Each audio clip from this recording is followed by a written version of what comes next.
એ દાદાનું મંદિર છે. અને તમે જ્યાં શિક્ષણ મેળવવા આવો ને એ સરસ્વતી માનું મંદિર છે. એટલે જે કંઈ તમે આજ છો તો તમે આપણા દેશનું, આપણા ગામનું અને તમારા પરિવારનું ભવિષ્ય જ છો, સમજી લેજો. આજ આ અમે કેમ કરીએ? અમે નથી કરતા, પણ આ દાદા કરાવડાવે છે. દાદા એક માધ્યમ બન્યા કે જે વસ્તુથી અમે વંચિત રહ્યા અને એ અમારી આર્થિક પરિસ્થિતિ ના હોવામાં સગવડ નથી એટલે અમે નતા ભણીએ ક્યાં. સમજાય છે? એટલે આ જે તમને મળ્યું છે ને, તમારે જે કરવું એ અમે આપ્યા પછી છૂટા. આના વિમાન બનાવીને હેલિકોપ્ટર બનાવીને ઉડાડવા નહીં કરવું. જોયેલું છે, કરી છે ને આપણે કે આમાં મેં હૃદયથી દાદાને પ્રાર્થના કરી છે કે આ દાદાની સંપત્તિ છે, અમારી નથી. કે આમાં જે તન મન ધનથી જે આંકડા પાડશે ને, જે તમારા શિક્ષકો ભણાવે એ આંકડા પાડશો તો દાદા તમારા ભવિષ્યના આંકડા પાડી દેશે. આ હું વિશ્વાસ રાખું છું. તો અમને તો આવી આર્થિક મદદ નથી મળી. અમે શું પરિસ્થિતિમાં નીકળ્યા એ તમને વર્ણન કરીને કોઈ ફાયદો નથી. પણ જો તમને એટલું ગામ વતી, સરપંચ વતી કે કોઈ ગામના વડીલો વતી તમને જે આ પ્રોત્સાહન મળે છે ને, તો તમે એક ઉગતા છોડની જેમ છો.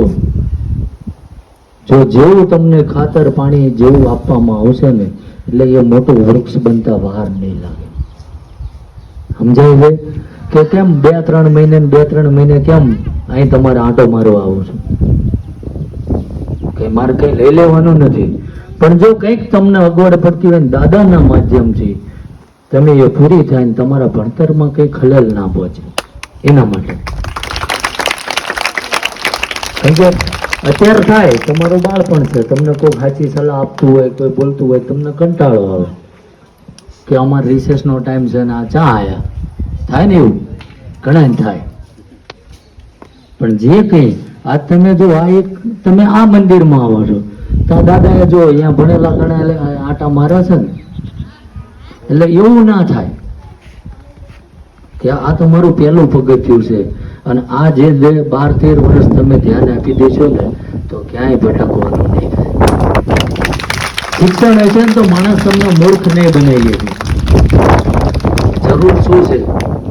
શોર્ટકટ મારવાની નથી, વિચાર બદલવાની છે. આપણે ભગવાન ક્યારેય આપણે કહીએ કે મને પાસ કરી દે, હું દાદા નાળિયેર વધેરી, એમ દાદા નહીં કરી દે.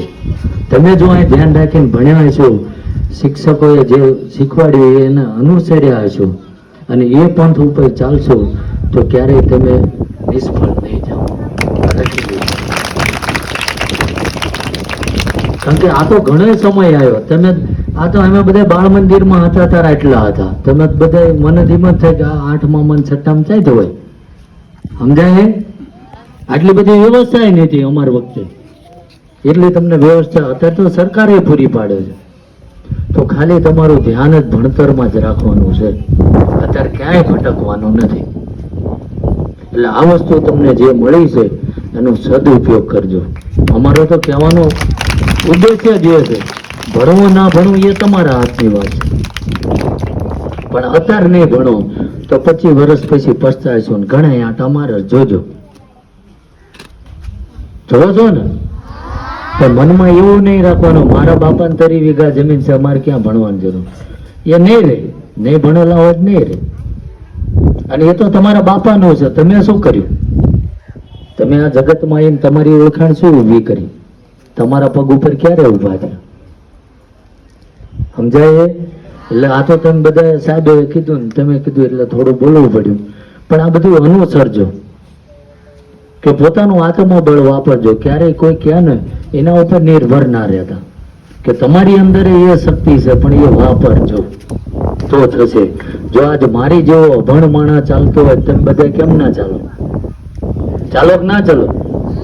હા, અમે આ લગી ન ભણ્યા, જાજુ ન ભણ્યા, પરિસ્થિતિ એવી હતી. પણ અમે જે મજબૂરી જે દુઃખ સહન કર્યું એ તમારા ઉપર ના આવે એના માટે ભણજો.